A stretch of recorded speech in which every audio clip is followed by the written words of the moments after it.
Hai, piye kabare? Sehat toh? Aku mengko tanggal 20 budal ke Sorong. Ono kerjaan. Jadi tugas untuk survei ke Sorong. Nah, aku wis ngecek tiket itu melalui Traveloka.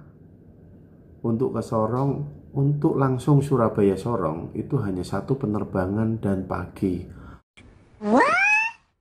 Ampun, aku kon tangi isuk. Soro, cuk.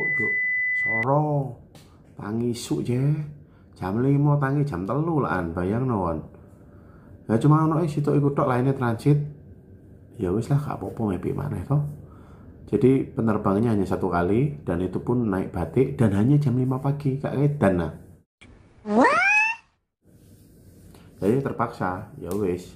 Nah, ini bisa dilihat tuh. Nah, tuh bisa dilihat kan. Jadi penerbangan kurang lebih 3 jam. Ya semoga kerasan. Semoga bisa tidur, semoga bisa menikmati.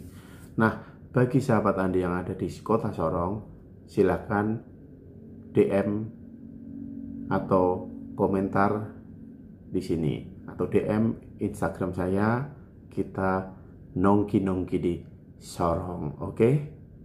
Sampai jumpa di kota Sorong dan sahabat Andi silahkan subscribe, jangan lupa. Oke? Dan ditunggu komentarnya yang bagus-bagus ya. Oke? Sampai ketemu di kota Sorong. Bye bye. Salam sehat, kaya dan bahagia selalu untuk kita semua. Sukses.